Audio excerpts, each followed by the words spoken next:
हमने पिछले वीडियो में ऑर्गेनोमेटल कंपाउंड में क्लासिफिकेशन पढ़ा था और क्लासिफिकेशन का पहला आधार जो था वो धातु कार्बन बंध की प्रकृति का था। बंध की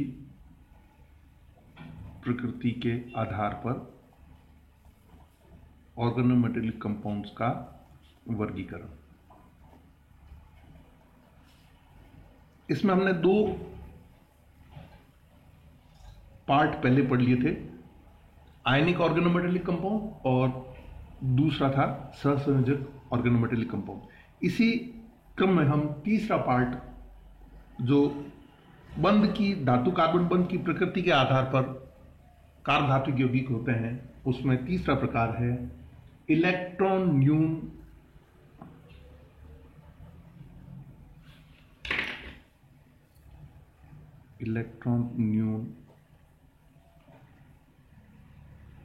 कार्बधातुक यौगिक।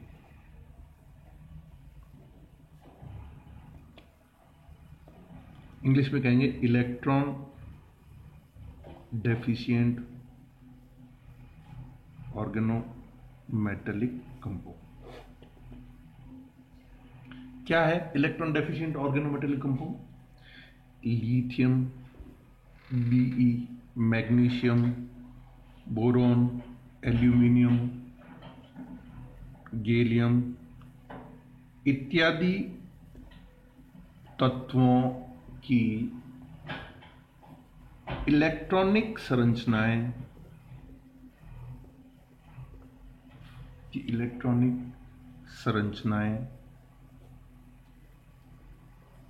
इस प्रकार की होती है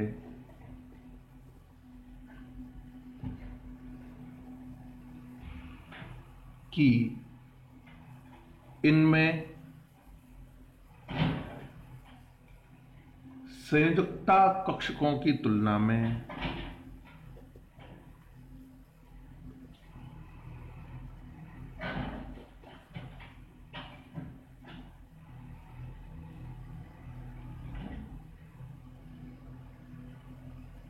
इलेक्ट्रॉनों की संख्या कम होती है।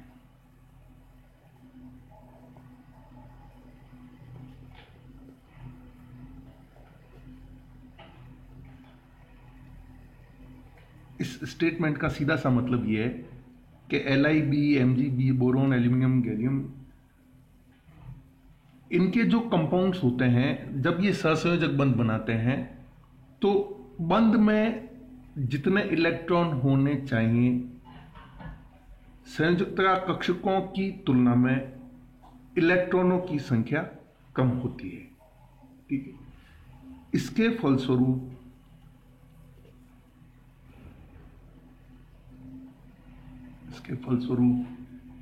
इनके सहसंयोजक यौगिक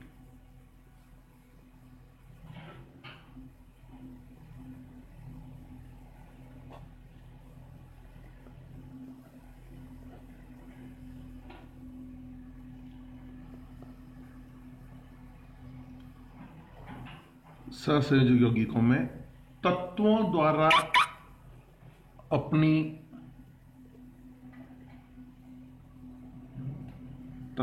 अपने सभी संयोजकता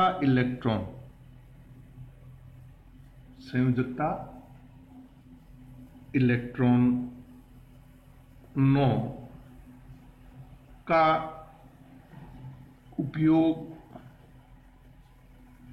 करने के पश्चात भी इनका अष्टक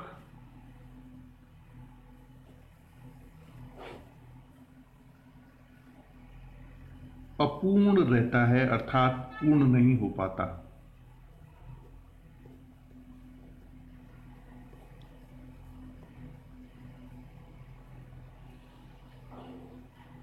इनके संयोजकता इलेक्ट्रॉन्स जितने भी हैं इन तत्वों में, वो सारे के सारे यूज होने के बावजूद भी इनके वैलेंस सेल में, संयोजकता कोश में 8 इलेक्ट्रॉन पूरे नहीं हो पाते। इसलिए ये यौगिक क्या कहलाते हैं? ये यौगिक इलेक्ट्रॉन न्यून यौगिक कहलाते हैं, इलेक्ट्रॉन डेफिशिएंट कंपाउंड कहलाते हैं। वापस से समझे, ये तत्व जो हैं इनकी इलेक्ट्रॉनिक संरचना इस प्रकार की होती है कि इनमें संयुक्ता कक्षकों की, संयुक्ता ऑर्बिटल्स की तुलना में इलेक्ट्रॉनों की संख्या कम होती है। Orbitals are more, electrons are less. इसके फलस्वरूप इनके संयुक्ता यौगिकों में तत्वों द्वारा, इनके जो सहसंयोजक यौगिकों में तत्वों द्वारा अपने सभी संयुक्ता इलेक्ट्रॉन का उपयोग करने के पश्चात भी इनका अष्टक अपूर्ण रहता है। इसलिए इनको हम क्या बोलते हैं? इलेक्ट्रॉन डेफिशिएंट कंपाउंड कहते हैं। लिथियम का यौगिक RLi, बेरिलियम का यौगिक R2Be, मैग्नीशियम का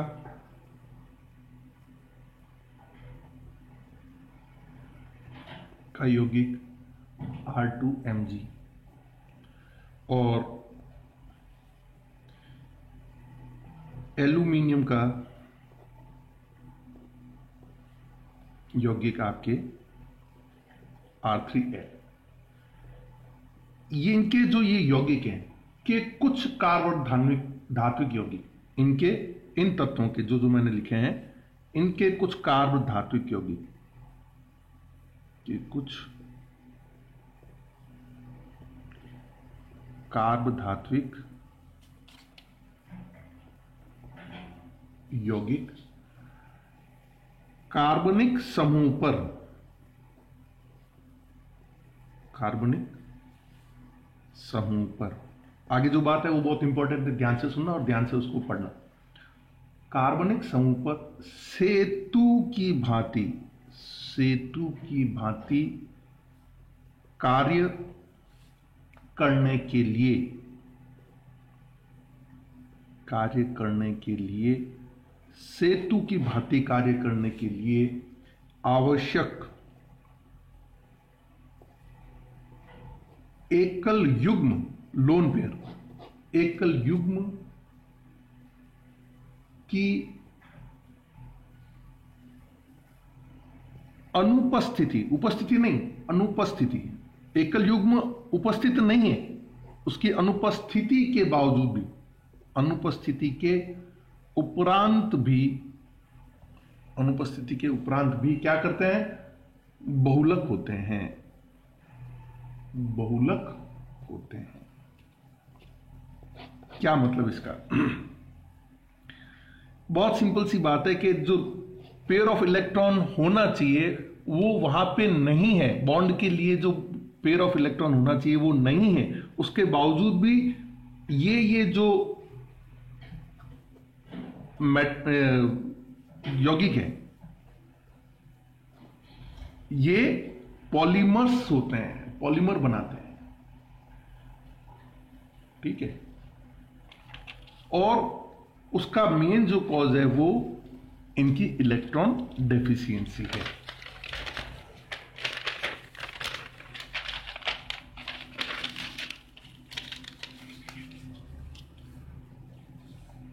बॉन्डिंग के आधार पर ये दो प्रकार के होते हैं, बंधन के आधार पर ये दो प्रकार के होते हैं। पहला, कौन दो प्रकार के होते हैं?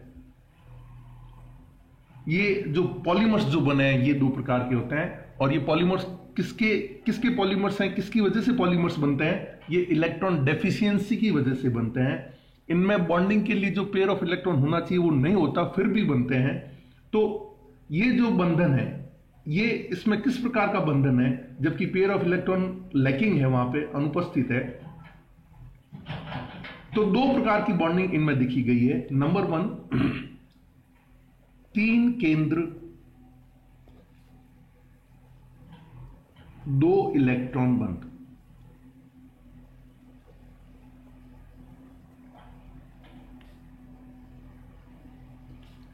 थ्री सेंटर 2 इलेक्ट्रॉन बॉन्ड युक्त यौगिक, और दूसरी कैटेगरी जो इलेक्ट्रॉन डेफिशिएंट कंपाउंड्स में देखी गई है वो multi centred 2 electron bond compounds, बहुकेंद्रीय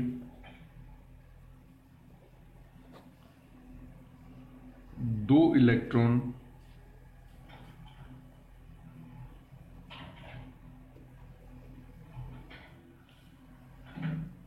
बंध युक्त यौगिक। हम दोनों का एग्जांपल लेंगे।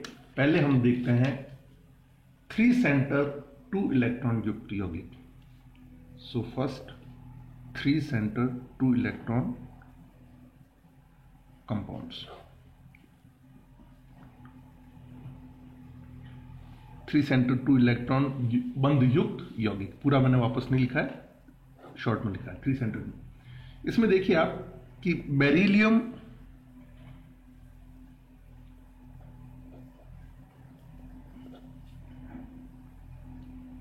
के कार्बधात्विक यौगिक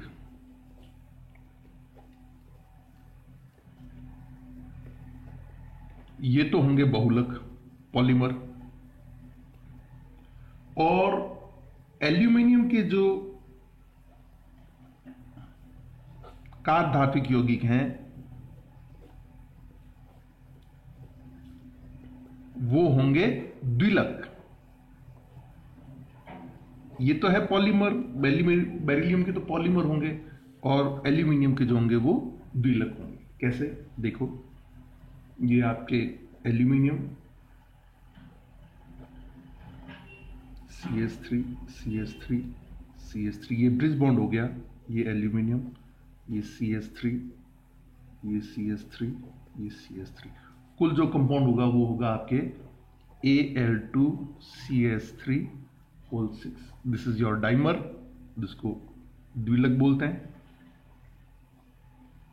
और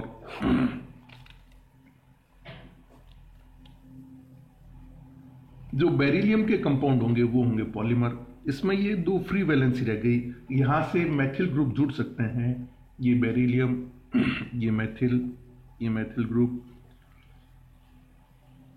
ये बेरिलियम, ये मैथिल ग्रुप, ये होल N।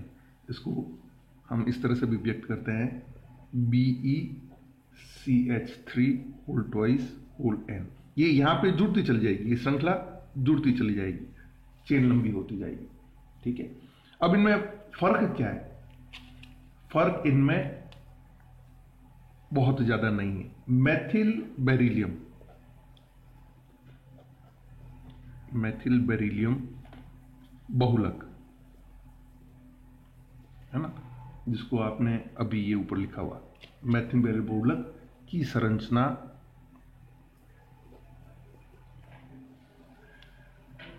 Al2CH3 होल 6 के समान ही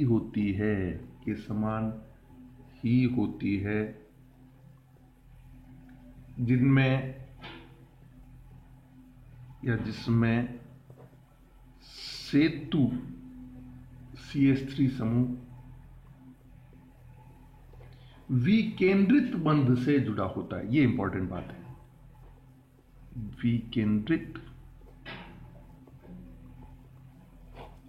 विकेंद्रित बंध से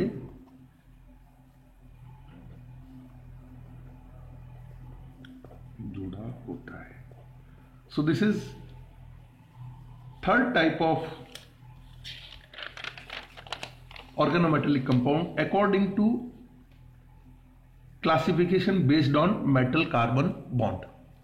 कार्बन बंध की प्रकृति के आधार पर कार्बधात्विक यौगिकों के वर्गीकरण का ये तीसरा प्रकार हमने डिस्कस किया, which is called electron deficient compound. इसके बाद में नेक्स्ट जो है वो है आपके इसमें एक और चीज थी। इसमें इलेक्ट्रॉन डेफिशिएंट कंपाउंड में हमने 2 प्रकार के कहे थे, 3 केंद्रित 2 इलेक्ट्रॉन 3 सेंटर 2 इलेक्ट्रॉन युक्त कंपाउंड, और दूसरा बहुकेंद्रीय या 2 इलेक्ट्रॉन बंध युक्त यौगिक। तो दूसरा देखते हैं हम बहुकेंद्रित 2 इलेक्ट्रॉन बंध युक्त यौगिक। इसका एग्जाम्पल देखना बाकी है। तो इलेक्ट्रॉन डेफिशिएंट कंपाउंड की सेकंड कैटेगरी, दैट इज बहुकेंद्रित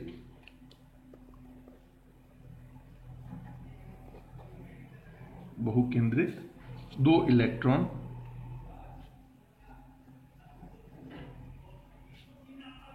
बंधयुक्त यौगिक।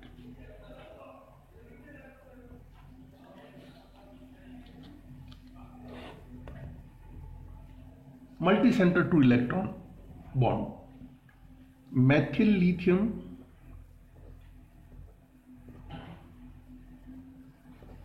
और एथिल लिथियम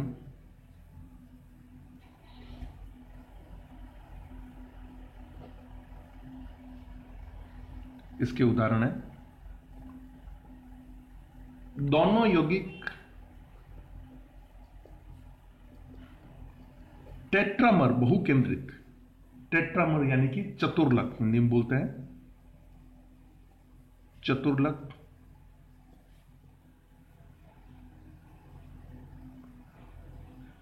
है तथा इनका सामान्य सूत्र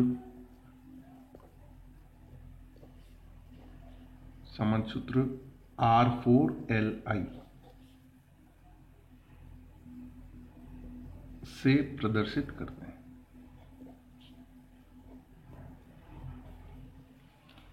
ठीक है, स्ट्रक्चर कैसा होगा?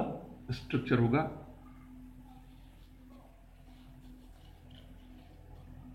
चतुष्फलक की संरचना होगी।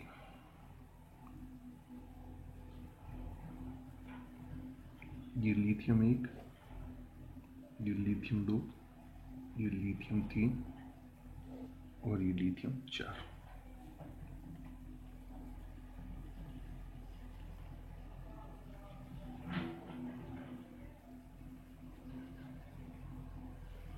ठीक है, और जो मैथिल समूह होगा वो चारों लिथियम परमाणु एक चतुष्फलक के 4 कोनों में स्थित होंगे, और एल्किल समूह जो होगा वो कार्बन परमाणुओं के जो 4 फलक हैं, जैसे ये एक फलक हुआ, ये दूसरा फलक हुआ, ये तीसरा फलक हुआ और ये चौथा फलक हुआ, इन फलकों के केंद्रों से कुछ ऊपर स्थित होगा। कैसे? जैसे मान लो मैं ये एक फलक सेलेक्ट करता हूं, ये एक फलक है, इसका ये केंद्र हुआ, इससे थोड़ा सा ये ऊपर हो गया, ये कार्बन हो गया, ये मैथिल समूह हो गया,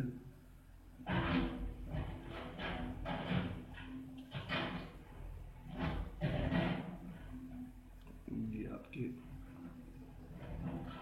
हाइड्रोजन, ये हाइड्रोजन, ये आपके हाइड्रोजन, ये मैथिल समूह इनके फलक के थोड़ा सा ऊपर होगा। तो क्या कहेंगे हम कि इनमें लिथियम परमाणु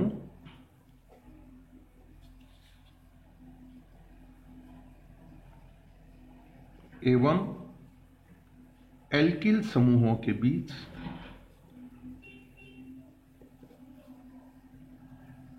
एल्किल समूहों के कार्बन परमाणुओं के मध्य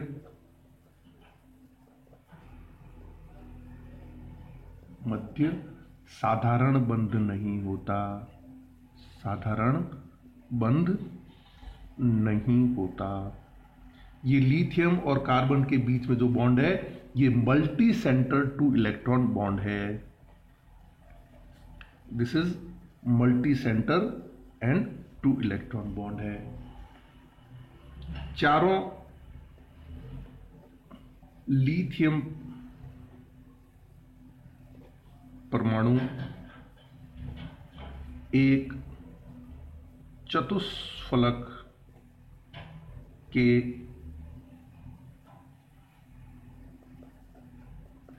कोनों पर स्थित होते हैं तथा चारों एल्किल समूह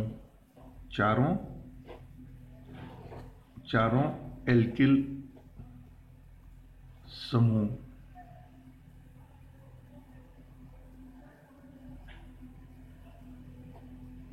के कार्बन परमाणु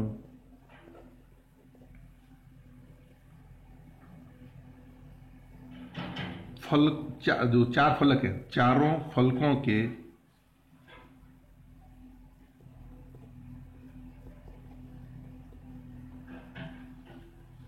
केंद्रों से कुछ ऊपर की ओर स्थित होते हैं।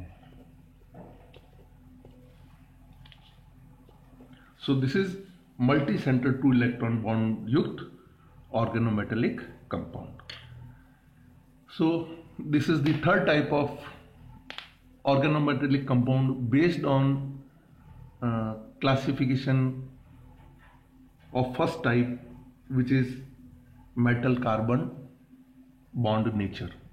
धातु कार्बन बंध की प्रकृति के आधार पर जो हमने ऑर्गेनोमेटेलिक कंपाउंड का वर्गीकरण किया, उसका तीसरा प्रकार था ये electron deficient compound. Thank you.